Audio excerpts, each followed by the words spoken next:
Franchisee, what? You just got approved. You have cash in your hand. You have money saved up. You're about to take the equity out of your house to purchase a franchise, and you think that it's a great deal, and most likely it is. However, I would like to caution you and give you a few food for thought. One is, with the franchise, you're paying for their name. If you are in a business within a mall, if you are a business with a franchise name, there are certain fees that you are going to come out of pocket off the bat. This does not include any employee salary or your materials or your advertising. This is just fees that you're going to pay. And it could be fees for marketing for you inside the mall. It could be fees for marketing for Subway, $5 foot long. We're going to promotion. You as a business owner, as a franchisee owner, you're going to foot the bill, and you are not going to be compensated any difference in the discount that is now being provided to all of your consumers. And some of the people would be willing clients and clients who love you, and then some people are going to come just because of the discount. People are talking a lot about brick and mortar. And actually, before I go to that, one thing that I want to mention, another way for a franchisee to benefit so that money is not solely going out, is instead of leasing a location in the strip mall, purchase the strip mall so that the tenants that are there are now paying you, and the different things that you are paying and fees that are non-negotiable. You'll have income coming in to basically keep you afloat, for you to save, and then also for you to truly become the business owner that in your mind you're setting out to become. The brick and mortar. Do I want to do this on the same video? Let's go for it. Okay, so brick and mortar. A lot of people are either posting or sharing partial information. Now, saying that a business is closing or is closed when only a few of the business locations are closing is not the same as a store is closed. I mean, let's watch what we say, people. Let's be responsible, especially some of the outlets that are here to provide information. I mean, you're causing unneeded pandemonium over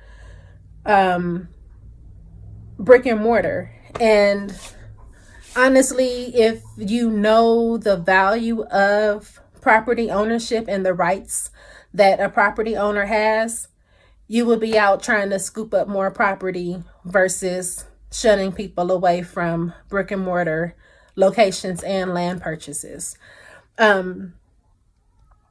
If you are a location, a company that is basically never changing, I mean, if you've seen some of these business models that have literally not changed, and markets and times have changed.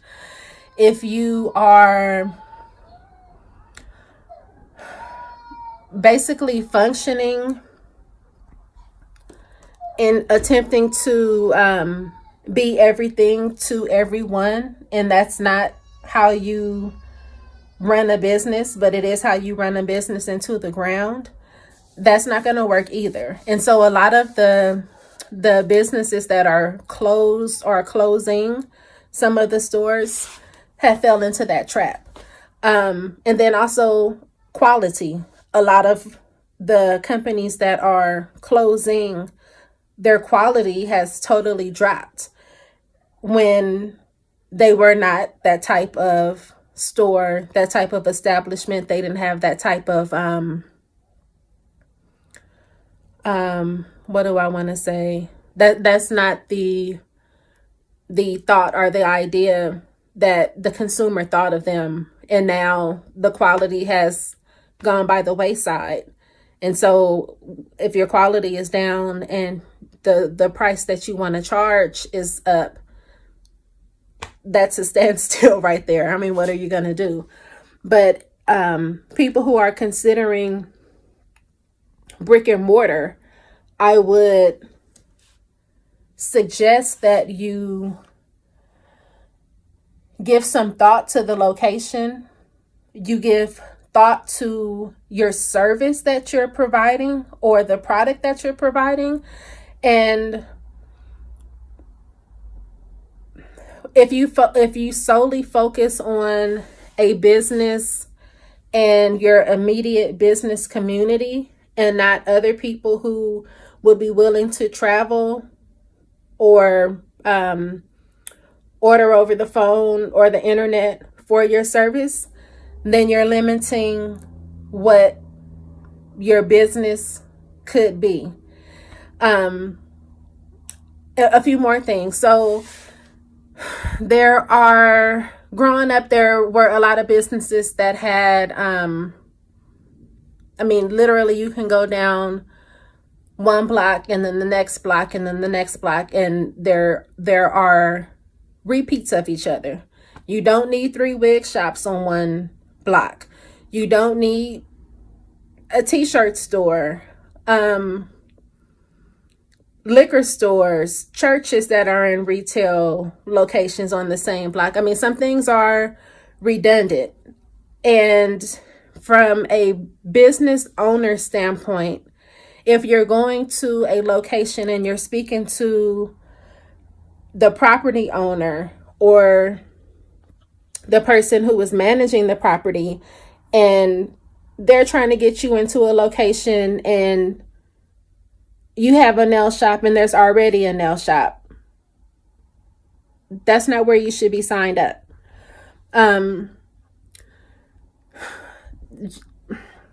You should have an agent that you're working with to cover you and to look out for some of these things that you wouldn't be looking out for because you're so excited and caught up in the moment of, I have my business and now I'm at the point where I want to open in location.